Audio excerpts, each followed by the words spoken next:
አንቲ ውእቱ መሶበ ወርቅ ንጹሕ እንተ እስቴታ ምናየው። በስመ አብ ወወልድ ወመንፈስ ቅዱስ አሐዱ አምላክ አሜን። የተወደዳችሁና የተከበራችሁ የሰዴቱ መርሃ ግብር ተከታታዮች በልዑል እግዚአብሔር ስም እንደምንሰነበታችሁ፣ እንኳን ለብርሃነ መስቀሉ እግዚአብሔር አምላካችን በሰላም አደረሳችሁ አደረሰን፣ አሜን። እንግዲህ ዛሬ በመላው የኢትዮጵያ ኦርቶዶክስ ተዋሕዶ ቤተክርስቲያን አብያተ ክርስቲያናትና ምዕመናን ዘንድ የጌታችን የመድኃኒታችን የኢየሱስ ክርስቶስ መስቀል በድምቀትና በአማረ ሁኔታ ተከብሮ ይውላል። ይህንንም ተከትሎ አንዳንድ ከኢትዮጵያ ኦርቶዶክስ ተዋሕዶ ቤተክርስቲያን ውጭ ያሉ ሰዎች ጥያቄ ያነሳሉና ለእነሱ ጥያቄ መልስ እንሰጣለን። ሁላችሁም በያላችሁበት ሆናችሁ እስከ መጨረሻው እንድትከታተሉ በአክብሮት እጋብዛለሁ። እንግዲህ ሐዋርያው ቅዱስ ጳውሎስ በፊልጵስዩስ መልእክቱ ምዕራፍ 3 ቁጥር 18 ላይ እንደተናገረው የመስቀል ጠላቶች አሉ። የመስቀል ጠላቶቹን ሲገልጻቸው እንዲህ ነው የሚላቸው፣ ብዙዎች ለክርስቶስ መስቀል ጠላቶች ሆነው ይመላለሳሉና ስለ እነሱ ብዙ ጊዜ አልኋችሁ፣ አሁንም እንኳ እያለቀስኩ እላችኋለሁ። መጨረሻቸው ጥፋት ነው፣ ሆዳቸው አምላካቸው ነው፣ ክብራቸው በነውራቸው ነው፣ ሀሳባቸው ምድራዊ ነው ይላቸዋል። እና ምድራዊ ሀሳብ ያላቸው ሰዎች መስቀሉን ስናከብር በመስቀሉ ላይ ተቃውሞ አላቸው። መስቀል መድኃኒታችን ነው፣ መስቀል ቤዛችን ነው፣ መስቀል ኃይላችን ነው ስንል እንዴት እንጨት ኃይል ሊሆን ይችላል? እንዴት እንጨት ቤዛ ሊሆን ይችላል? እንዴት እንጨት ሊያድን ይችላል? የሚል የኑፋቄ ሀሳብ ሲናገሩ እንሰማለን። ይሄ የሚያሳየው ሀሳባቸው ምድራዊ እንደሆነ። ምድራዊ ሀሳብ ያለው ሰው በነገራችን ላይ ይሄንን መቀበል አይችልም። ምክንያቱም ሰይጣን በልቡናቸው አድሮ እንደዚህ እንዲሉ ያደርጋቸዋል። መስቀልን መጀመሪያ እኮ ሰይጣን እንዲዘጋጅ የፈለገበት ዋና ዓላማ ክርስቶስን ለማጥፋት፣ ክርስቶስን ለመግደል ነበረ። ልክ ቅዱስ ያሬድ እንደተናገረው ሶበስተ አእመረ ሰይጣን በመስቀሉ ለወልድ ከመ ይሰደድ፣ ሰይጣን በክርስቶስ መስቀል እንደሚሰደድ ቢያውቅ ኖሮ እምያምከሮሙ ለአይሁድ መስቀለ ከመ ይትክሉ፣ መስቀሉን እንዲተክሉ አይሁድን ባላማከራቸውም ነበረ። ናዝራዌ ከመ ይስቅሉ፣ ናዝራዊውን እንዲሰቅሉት፣ ማህያዌ ከመ ይቅትሉ፣ አዳኙን እንዲገድሉት ባልመከራቸውም ነበር። በዘመከረ ተአፍረ ወበዛ አትከለ ተሰደ፣ በመከረው ምክር አፈረ፣ በአስተከለው መስቀል ራሱ ተሰደደ። እንግዲህ መስቀል የሚለውን ከትርጉም ጀምረን ስንመለከት ሶስት ያክል ትርጉም አለ። አንደኛው ሰቀለ፣ ሰቀለ ከሚለው የግዕዝ ቃል የወጣ ሲሆን መስቀል ማለት መስቀያ ማለት ነው። ሁለተኛው አመስቀለ፣ አመሳቀለ ከሚለው የግዕዝ ቃል የተገኘ ሲሆን መስቀል ማለት የተመሳቀለ መስቀለኛ ማለት ነው። ሶስተኛው የፊደል ትርጉም ይባላል። መ ማለት መከራ፣ ስ ማለት ስቅለት፣ ቀ ማለት ቀራንዮ፣ ል ማለት ልደት ማለት ነው። ይሄ ማለት ኢየሱስ ክርስቶስ ል ተወልዶ፣ ቀ በቀራንዮ፣ ስ ተሰቅሎ፣ መከራ ተቀበለ ማለት ነው። ለማን? ለእኛ ሲል። ይሄ ቀጥታ ፊደላዊ ትርጉሙ ነው። በጽንሰ ሀሳብ ደረጃ በመጽሐፍ ቅዱስ መስቀል የሚለውን ስንመለከተው ደግሞ ሶስት ሀሳቦችን ይይዛል። ሶስት ሀሳቦችን። አንደኛው መስቀል ማለት የክርስቶስ መከራ ማለት ነው። ቀደም ስንተረጉም መከራ ብለን እንደተረጎም ነው።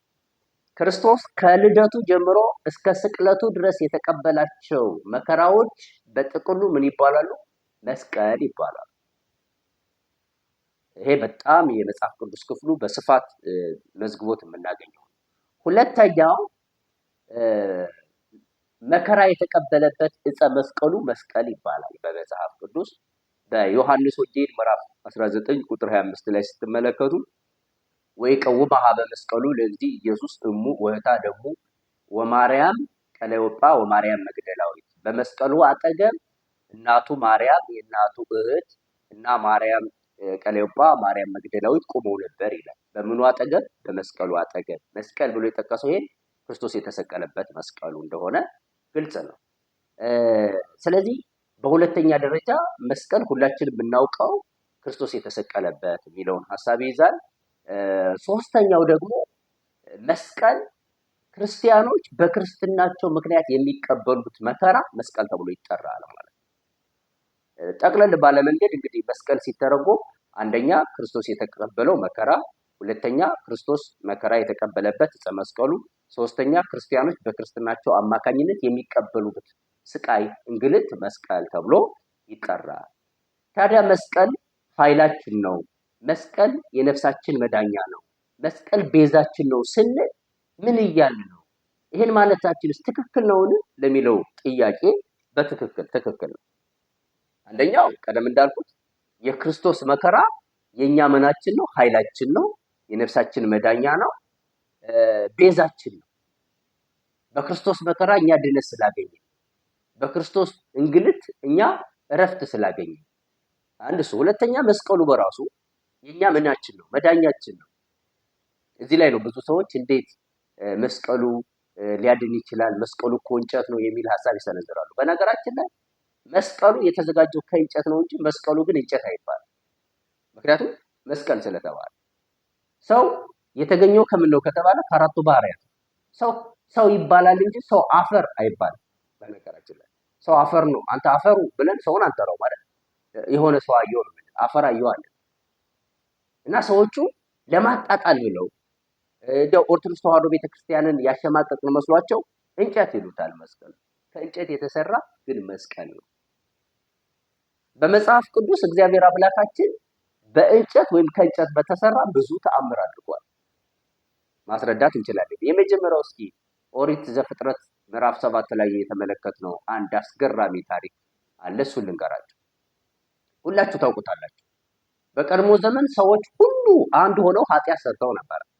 በዘመኑ ኖህ የተባለ ጻድቅ ሲቀር ሌላው በኃጢአት ረክሶ ነበር እና እግዚአብሔር አምላካችን ሰዎች አልመለስ ስላሉ ሊያጠፋቸው ፈለገ። ኖህ ግን ጻድቅ ስለነበረ ከነ ቤተሰቦቹ እንዲድን እግዚአብሔር ፈቃዱ ስለነበር ምን አደረገ? ኖህን መርከብ ስራና ወደ መርከብ ግባ አለው። መርከብ ሰራ። ከሰባቱ ሰዎች ጋር ራሱ ስምንተኛ ሆኖ ገባ። ሌሎች መርከብ አያድንም እያሉ ሲሳለቁ የነበሩ ሰዎች ጠፉ እና ይህንን እንዲያውም ሐዋርያ ቅዱስ ጴጥሮስ መልእክቱ ላይ ምዕራፍ 3 ቁጥር 20 ላይ ጠቅሶታል። 8 ነፍሳት የዳኑበት መርከብ ሲዘጋጅ ይላል። 8 ነፍሳት ምን ያሉበት ይላል? የዳኑበት መስቀል የዳንበት ነው ስንል መዳኛችን ስንል ይሄው ነው። ሌላ የተለየ ነገር የለው። በመርከቡ እኮ ያዳናቸው ማን ነው? እግዚአብሔር ነው። እኛን በመስቀሉ ያዳነን ማን ነው? ክርስቶስ ነው። ግን ጴጥሮስ ያን መርከብ ምን ብሎታል? ሰዎች የዳኑበት መርከብ የዳኑበት ብሎታል። መስቀል ዛሬ ምንድን ነው? የዳንበት ነው። መስቀል መዳኛችን ነው ስንል ይሄው ነው። መስቀል ያድነናል ስንል ይሄው፣ በመስቀሉ ድነናል ስንል ይሄ። የሙሴን በትር እንመልከታል። የሙሴ በትር ኦሪት ዘጸአት ምዕራፍ 7 ጀምረን የምናገኛት በጣም የምታስገርምናት የተሰራችው ከእንጨት ነው። እንጨት አትባልም፣ በትር ነው የምትባለው። ያ መርከብ እንደተባለው ይህቺ በትር በሚገርም ሁኔታ ሙሴ በፈርዖን ቤት ሲጥላት እባብ ሆናለች፣ መልሶ ሲያነሳት ደግሞ በትር ሆናለች። ጠንቋዮችም እንደ ሙሴ እናደርጋለን ብለው በትራቸውን ጣሉ፣ በምታት እባብ አደረጉት። መልሰው ሲያነሱ ግን በትር ማድረግ አልቻሉም ነበር። ያስገርማል የእግዚአብሔር ስራ። የሙሴ በትር ግን የጠንቋዮችን በትር እባብ የሆኑትን ሰባስባ ዋጠቻቸው፣ በላቻቸው። ምኒቱ በትሯ ከምን የተሰራች? ከእንጨት የተሰራች። ይሄ ያስደንቀናል። ይሄ ብቻ አይደለም። በሙሴ በትር ባህሩ ሲመታ ለግብፃውያን ደም ይሆናል፣ ለእስራኤላውያን ደግሞ ውሃ ይሆን ነበር። ግብፃውያን ሲጠጡት ደም ነው፣ እስራኤላውያን ሲጠጡት ውሃ ነው። ይሄ ምን አደረገ? የሙሴ በትር። ሌላም ማሳየት እንችላለን። ትልቁን ቀይ ባህር ወይም ደግሞ ባህር ኤርትራ እየተባለውን የሚጠራው እስራኤላውያን ከግብፅ ወጥተው ወደ ምድረ ርስት ሲሄዱ ሞልቶ ነበረ። ያንን ሙሴ በበትሩ አማትቦ ሲባርከው ሲመታው ተከፈለ። ውሃው በቀኝና በግራ እንደ ግድግዳ ሆነላቸው ተብሎ እንደተጻፈ እስራኤል ምንም ውሃ ሳይነካቸው በደረቅ ተሻገሩ። እግዚአብሔር ያንን ውሃ የከፈለው በምንድን ነው? በበትር። ከምን በተሰራ? ከእንጨት በተሰራ። ስለዚህ እስራኤላውያን በደረቅ ተሻገሩ። በመስቀል ተሰቅሎ ባህረ እሳትን አሻገረን፣ ባህረ እሳትን ከፈለልን፣ ነፍሳትን ከሲኦል አወጣ ለማለት ነው ይሄን የምናደርገው። ስለዚህ ወሀደፎሙ በመስቀሉ አሻገራቸው ተብሎ እንደተነገረ መስቀል ከእንጨት ነው የተሰራ አያድንም የሚሉ ሰዎች የሙሴ በትር የተሰራችው ከእንጨት ነው፣ ግን ባህረ ኤርትራን ከፍላ ከስጥመት ህዝቡን አድናለች። እግዚአብሔር ነው ያዳነ በዚህ በበትሩ በኩል ይቻለዋል። እግዚአብሔር ለምን በዚህ ያዳን አይባልም። ፈጽሞ ስህተት ክደትም ነው። ሌላም መጥቀስ ይቻላል። ይሄንን ምናልባት ካስፈለገ ምዕራፍና ቁጥሩ ዘጸአት 14 ቁጥር 16 ላይ እናገኘዋለን። በሚደንቅና በሚያስገርም ሁኔታ ደግሞ የነሐስ እባብ ሰዎችን እንዳዳነ ደግሞ መጽሐፍ ቅዱስ ላይ ተጽፏል። የነሐስ ምን አልኳችሁ? እባብ ዘኍልቍ ምዕራፍ 21 ቁጥር 8 ላይ እናገኘዋለን። እስራኤላውያን እግዚአብሔርን በደሉ። በዚህ ሰዓት እባብ እየተነሳ ሆዳቸውን እየቀደደ ፈጃቸው። ሙሴን ሂደው እባክህ ወደ እግዚአብሔር ጸልይልን፣ እባቦቹ እኮ ገደሉናል። ከዛ ሙሴ ደግሞ ወደ እግዚአብሔር አመለከተ፣ ጸለየ። እግዚአብሔር ምን አለው? ከነሐስ እባብ ስራና በዓላማ ላይ ስቀለዋል። እባብ ሰርተ እንግዲህ እባብ ስለነደፋቸው እባብ ስራ ተባለ። እባብን በእባብ ለማዳን ማለት ነው። ግን የምን እባብ? የነሐስ እባብ፣ መርዝ የሌለው እባብ፣ የማይናደፍ እባብ። ያን ሰርቶ ከፍ ያለ ቦታ ላይ ያደረገው። ያንን ሲመለከቱ እባብ የነደፋቸው እባብ የወጋቸው ሰዎች ሁሉ ምን ይሉ ነበር ይላል? ይድኑ ነበረ። አያችሁ፣ እባቡን በእባብ እግዚአብሔር አምላካችን አዳነ። ልብ በሉ። እኛም የተረገምነው በእንጨት ነበረ። ወደ ጉስቁልና የወረድነው በእንጨት ነበረ። የተዋረድነው በእንጨት ነበረ። ገነትን ያጣነው በእንጨት ነበረ። ዕፀ በለስን በመብላታችን በእንጨት የገባውን በእንጨት ለመመለስ እግዚአብሔር አምላካችን በእንጨት ላይ ተሰቀለ። ለዛ ነው ቤዛ የምንለው። በነገራችን ላይ የዕፀ በለስ ቤዛ ነው፣ ምትክ ነው። ዕፀ በለስ በልተን ሞት መጣብን፣ በዕፀ መስቀል ክርስቶስ ተሰቅሎ አዳነ። ስለዚህ መስቀል መድኃኒታችን ነው ስንል ከመጽሐፍ ቅዱስ አልወጣንም። የመጽሐፍ ቅዱስ ሐሳብ ነው እየተናገርን ያለነው። የማቴዎስ ወንጌል ምዕራፍ 9 ቁጥር 20ን ብትመለከቱት 12 ዓመት ሙሉ ደም ይፈሳት የነበረች አንድ ሴት ታሪኳ ተጽፎ እናገኛለን። ወደ ክርስቶስ መጣች። ልብሱን እንኳን ብዳስስ እድናለሁ ብላ አመነች። ልብሱን እንኳን ከዛ ልብሱን ስትዳስስ ምን አለች? ዳነች። በነገራችን ላይ መስቀል የእምነት ውጤት ነው። በክርስቶስ አምነን መስቀሉን ከያዝን መስቀሉን ያድነናል። ምክንያቱም ልብሱ አድኗል። መስቀል ላይ ደግሞ ምንን አፍስሷል? ደሙን አፍስሷል። እስመ በላዕሌሁ አጠብጠበ ደመ ቃል ኢሐማሚ በባህሬ ሥጋ ዘሐመ። የማይታመመው መለኮት በስጋ ባህሪ ታሞ በላዩ ላይ ደሙን ስላንጠበጠበበት ተቀድሷል። ማን? መስቀል። የተቀደሰ ስለሆነ ይሄንን በእምነት የተቀበለ ሁሉ ይድናል። ልብሱን ብነካ እድናለሁ የሚለው እምነት ፍጹም ሆኖ እንዳዳነ ሁሉ ማለት። ስለዚህ የተወደዳችሁና የተከበራችሁ እግዚአብሔር ቤተሰቦች ኢየሱስ ክርስቶስ መስቀሉ ላይ ተሰቅሎበታል፣ ስጋውን ቆርሶበታል፣ ደሙን አፍስሶበታል። መስቀል ለኛ የመዳናችን ምክንያት ነው ብለን ነው። መስቀል ኃይላችን ነው። መስቀል መድኃኒታችን ነው። መስቀል የነፍሳችን መዳኛ ቤዛችን ሁሉ ነው ብለን የምንናገረው እና ይህንን ቋም ብሎ መመልከት ያስፈልጋል። በእርግጥ ሰይጣን መጀመሪያ መስቀልን ያሰራበት ትልቁ ምክንያት ክርስቶስን ለማጥፋት ነበር። ሰይጣን 3 ነገሮችን እጅግ በጣም ይጠላል። አንደኛ የቀጠቀጠው ክርስቶስን ይጠላል። ሁለተኛ የተቀጠቀጠበት ዕፀ መስቀሉን ይጠላል። ሶስተኛ ያስቀጠቀጠችው ድንግል ማርያምን ይጠላል። በዚህ በዘፍጥረት መጽሐፍ ምዕራፍ 3 ቁጥር 15 ላይ አንድ ትንቢት ቃል ተነግሮ እናገኛለን። ምን ይላል? በአንተና በሴቲቱ በዘርህና በዘሯ መካከል ጠላትነትን አደርጋለሁ፣ እሱ ራስን ይቀጠቅጣል፣ አንተም ሰኮናውን ትቀጠቅጣለህ ተብሎ ነበር። ለጊዜው በእባብና በሰዎች መካከል የተነገረ ሐሳብ ሆኖ ይወሰዳል።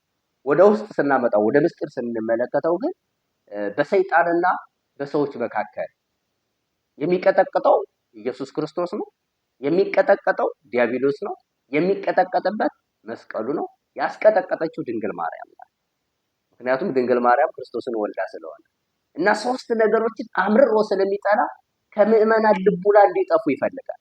ለዚያ እኮ ነው መስቀሉ በምድር ላይ ተአምር እየሰራ ሲያስቸግረው በአይሁድ አድርጎ እንደገና አስቀበረው።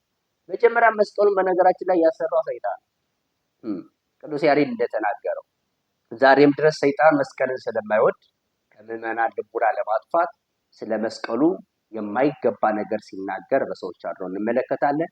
የተወደዳችሁና የተከበራችሁ እግዚአብሔር ቤተሰቦች የኛ ግን መስቀል ኃይላችን ስለሆነ መስቀል ቤዛችን ስለሆነ መስቀል የነፍሳችን መዳኛ ስለሆነ እንሳለመዋለን፣ እናከብረዋለን። በልብሳችን ላይ መስቀል፣ በቤተ ክርስቲያናችን ላይ መስቀል፣ በእጃችን ትምህርተ መስቀል ሰርተን በመስቀሉ እንባረካለን፣ እናማተባለን። ጠላት ሰይጣን ይንጫጫል፣ እኛ ግን ለመስቀሉ እንሰግዳለን። ያስተማረን የመከረን እግዚአብሔር አምላካችን ስሙ ለዘላለም የተመሰገነ ይሁን።